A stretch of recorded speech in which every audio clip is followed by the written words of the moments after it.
जय माता दी। प्रेम से बोलिए संतोषी माता की जय। आज शुक्रवार के दिन आप सुनिए संतोषी माता की व्रत कथा। एक बुढ़िया थी और उसके 7 बेटे थे। 6 बेटे कमाने वाले थे और एक बेटा निकम्मा था। बुढ़िया माई 6 पुत्रों की रसोई बनाती, भोजन कराती और पीछे से जो कुछ बचता वह 7वें पुत्र को दे देती। परंतु वह बड़ा भोला भाला था, मन में कुछ विचार नहीं करता था। एक दिन वह अपनी बहू से बोला, देखो मेरी माता का मुझ पर कितना प्रेम है। बहू बोली, क्यों नहीं, सबका झूठा बचा हुआ तो तुमको खिलाती है। वह बोला, भला ऐसा भी कहीं हो सकता है? जब तक आंखों से न देखूं मान नहीं सकता। बहू ने हंसकर कहा, तुम देख लोगे तब तो मानोगे। कुछ दिन बाद बड़ा त्योहार आया। घर में 7 प्रकार के भोजन तथा चूरमा के लड्डू बने। वह जांचने को सिरदर्द का बहाना बनाकर पतला कपड़ा सिर पर ओढ़कर रसोई घर में सो गया और कपड़े में से सब कुछ देखता रहा। 6 भाई भोजन करने आए। माँ ने उनके लिए सुंदर सुंदर आसन बिछाए, 7 प्रकार की रसोई परोसी, सबको आग्रह करके जिमाया। वह देखता रहा। 6 भाई भोजन कर उठे तो माँ ने उनकी झूठी थाली में से लड्डुओं के टुकड़ों को उठाया और एक लड्डू बनाया। झूठन साफ कर माँ ने उसे पुकारा, उठ बेटा, 6 भाई भोजन कर चुके, अब तू ही बाकी है, उठ न कब खाएगा। वह उठते हुए बोला, माँ मुझे भोजन नहीं करना, मैं परदेश जा रहा हूँ। माता ने कहा, कल जाता हो तो आज ही जा। वह बोला, हाँ हाँ आज ही जा रहा हूँ। यह कहकर घर से चल दिया। चलते समय बहू की याद आई।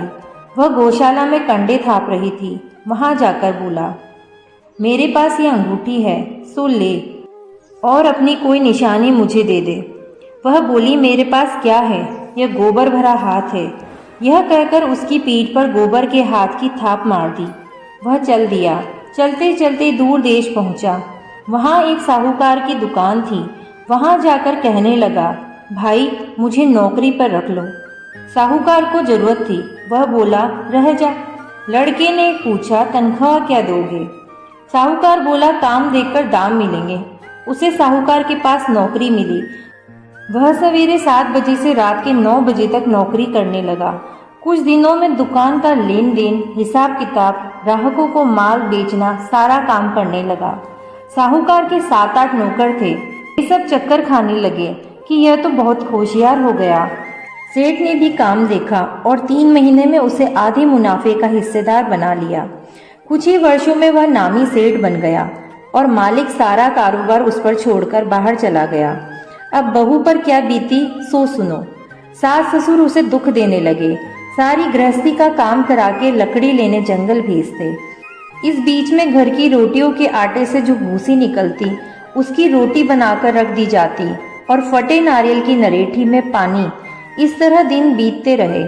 एक दिन वह लकड़ी लेने जा रही थी कि रास्ते में बहुत सी स्त्रियां संतोषी माता का व्रत करती दिखाई दी। वह वहां खड़ी हो कथा सुनकर बोली, बहनों, यह तुम किस देवता का व्रत करती हो और करने से क्या फल मिलता है? इस व्रत के करने की क्या विधि है? यदि तुम अपने इस व्रत का विधान मुझे समझाकर कहोगी तो मैं तुम्हारा बड़ा उपकार मानूंगी। तब उनमें से एक स्त्री बोली, सुनो, यह संतोषी माता का व्रत है।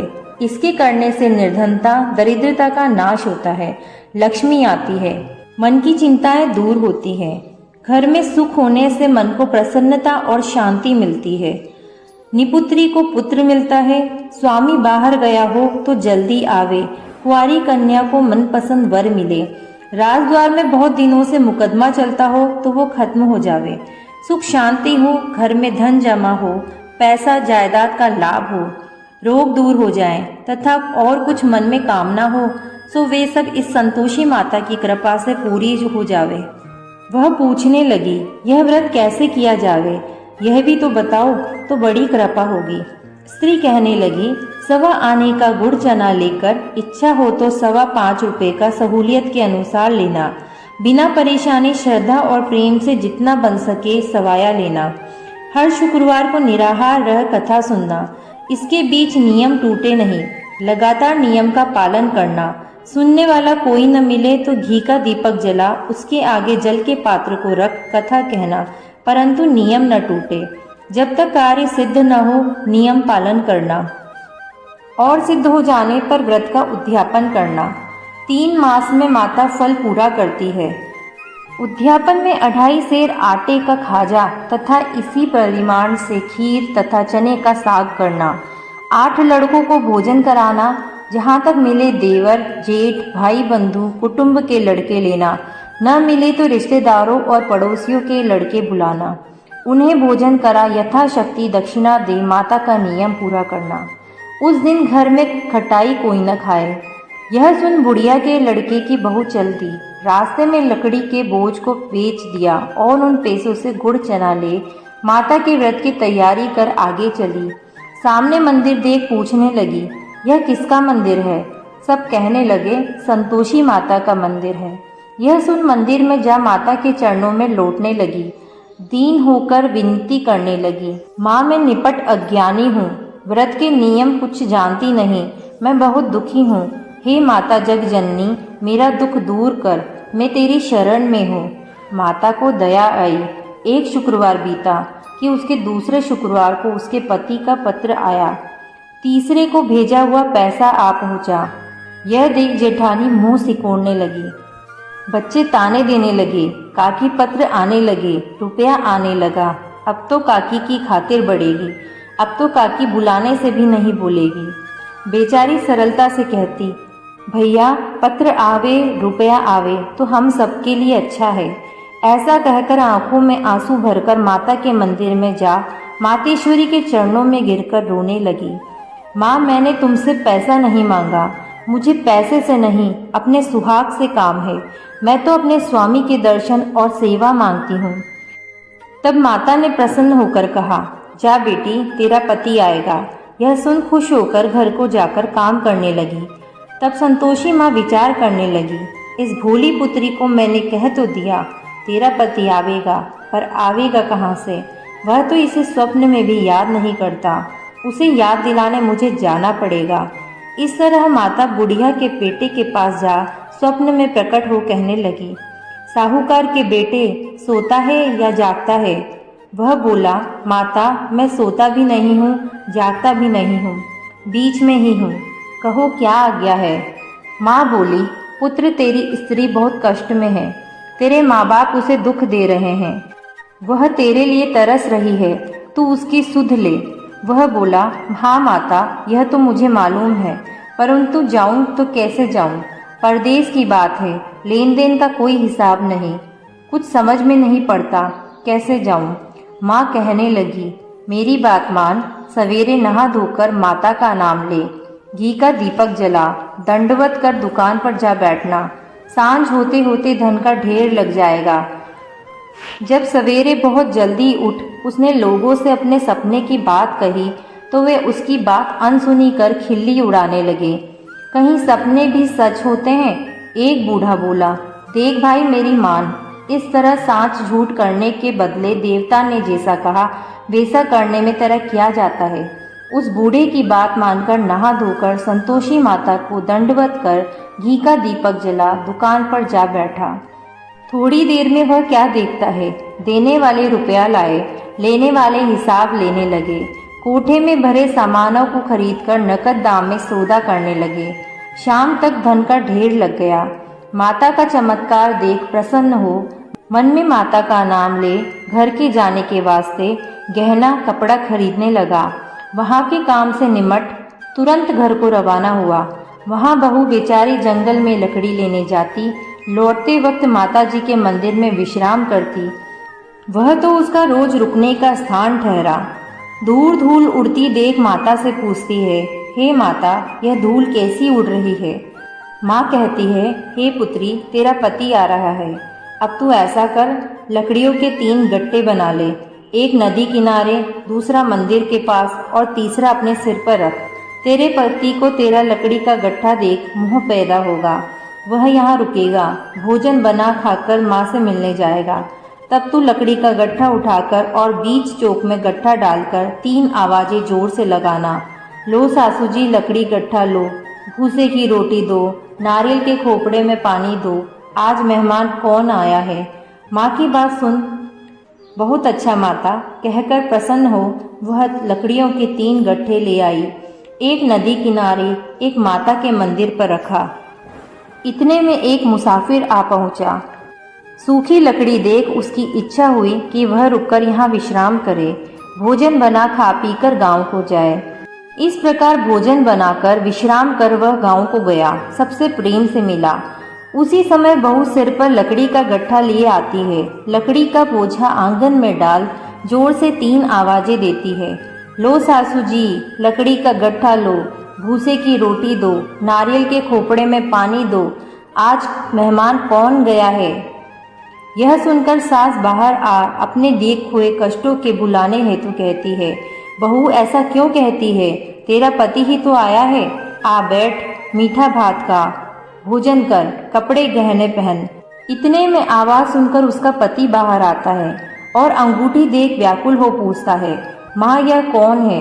माँ कहती है, बेटा यह तेरी बहू है, आज 12 वर्ष हो गए, तू जब से गया है तब से सारे गांव में जानवरों की तरह भटकती फिरती है, घर का कामकाज कुछ करती नहीं, 4 समय आकर खा जाती है, अब तुझे देखकर भूसे की रोटी और नारियल के खोपड़े में पानी मांगती है। वह लज्जित हो बोला, ठीक है माँ, मैंने इसे भी देखा और तुम्हें भी, अब मुझे दूसरे घर की चाबी दो तो मैं उसमें रहूं। माँ बोली, ठीक है बेटा, तेरी जैसी मर्जी, कहकर ताली का गुच्छा पटक दिया। उसने ताली ले दूसरे मकान में जा तीसरी मंजिल का कमरा खोल सारा सामान जमाया। एक दिन में वहाँ राजा के महल जैसा ठाट बाट बन गया। अब क्या था, बहू सुख भोगने लगी। इतने में अगला शुक्रवार आया। बहू ने अपने पति से कहा, मुझे माता का उद्यापन करना है। पति बोला, बहुत अच्छा, खुशी से करो। वह तुरंत ही उद्यापन की तैयारी करने लगी। जेठ के लड़कों को भोजन के लिए कहने गई, उन्होंने मंजूर किया, परंतु पीछे जेठानी अपने बच्चों को सिखाती है, देखो रे, भोजन के बाद सब लोग खटाई मांगना, जिससे उसका उद्यापन पूरा न हो। लड़के जीमने आए, खीर पेट भरकर खाई, परंतु बात याद करते ही कहने लगे, हमें खटाई खाने को दो, खीर खाना हमें नहीं भाता, देखकर अरुचि होती है। बहू कहने लगी, खटाई किसी को नहीं दी जाएगी, यह तो संतोषी माता का प्रसाद है। लड़के उठ खड़े हुए, बोले, पैसा लाओ। भोली बहू कुछ जानती नहीं थी, सो उन्हें पैसे दे दिए। लड़के उसी समय उठ करके इमली खाने लगे। यह देख बहू पर माताजी ने कोप किया। राजा के दूत उसके पति को पकड़कर ले गए। जेठ जेठानी मनमाने खोटे वचन कहने लगे, साला लूट लूट कर धन इकट्ठा कर लाया। राजा के दूत उसको पकड़कर ले गए। अब सब मालूम पड़ जाएगा, जब जेल की मार खाएगा। बहू से यह वचन सहन नहीं हुए, वह रोने लगी। रोते रोते माता के मंदिर को गई। माता से बोली, हे माता, यह तुमने क्या किया, मुझे हंसाकर अब क्यों रुलाने लगी। माता बोली, पुत्री, तूने उद्यापन करके मेरा व्रत भंग किया, इतनी जल्दी सब बातें भुला दी। वह कहने लगी, माता, भूली तो नहीं हूँ, न कुछ अपराध किया है, मुझे तो लड़कों ने भूल में डाल दिया, मैंने गलती से उन्हें पैसे दे दिए, मुझे क्षमा करो माँ। माँ बोली, ऐसी भी कहीं भूल होती है। वह बोली, अब भूल न होगी। माँ, अब बताओ वह कैसे आएंगे। माँ बोली, जा पुत्री, तेरा पति तुझे रास्ते में ही आता मिलेगा।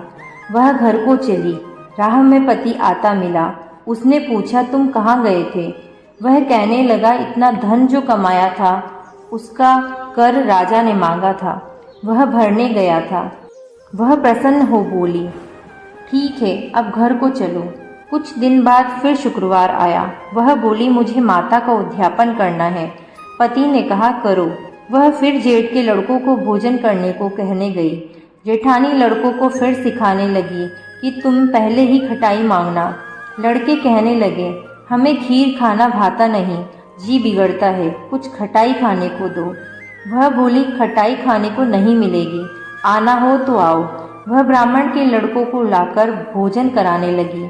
यथाशक्ति दक्षिणा की जगह एक एक फल उन्हें दिया। इससे संतोषी माता प्रसन्न हुई।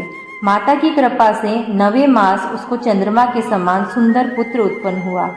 पुत्र को लेकर प्रतिदिन माताजी के मंदिर को जाने लगी। माँ ने सोचा कि यह रोज आती है, आज क्यों न मैं इसके घर चलूं, इसका आसरा देखूं तो सही। यह विचार कर माता ने भयानक रूप बनाया। गुड़ चने से सना मुख, ऊपर से सूंड के समान होठ, उस पर मक्खियां भिनभिना रही थी। देहली में पांव रखते ही उसकी सास चिल्लाई, देखो रे, कोई चुड़ैल डाकिनी चली आ रही है। लड़कों, इसे भगाओ, नहीं तो किसी को खा जाएगी। लड़के डरने लगे और चिल्लाकर खिड़की बंद करने लगे। बहू रोशनदान में से देख रही थी। प्रसन्नता से पगली हो चिल्लाने लगी, आज मेरी माताजी मेरे घर आई हैं। यह कहकर बच्चे को दूध पीने से हटाती है।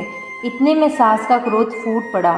बोली, इसे देखकर कैसी उतावली हुई है जो बच्चे को पटक दिया। वह बोली, माँ जी, मैं जिनका व्रत करती हूँ यह वही संतोषी माता है। इतना कह झट से सारे घर के किवाड़ खोल देती है। माँ के प्रताप से जहाँ देखो वहीं लड़के ही लड़के नजर आने लगे। सबने माता के चरण पकड़ लिए, विनती कर कहने लगे, हे माता, हम मूर्ख हैं, अज्ञानी हैं, पापी हैं। तुम्हारे व्रत की विधि हम नहीं जानते। तुम्हारा व्रत भंग कर हमने बहुत बड़ा पाप किया है। हे माता, आप हमारा अपराध क्षमा करो। इस प्रकार माता प्रसन्न हुई। माता ने बहू को जैसा फल दिया वैसा माता सबको दे। जो पढ़े उसका मनोरथ पूर्ण हो। बोलो संतोषी माता की जय।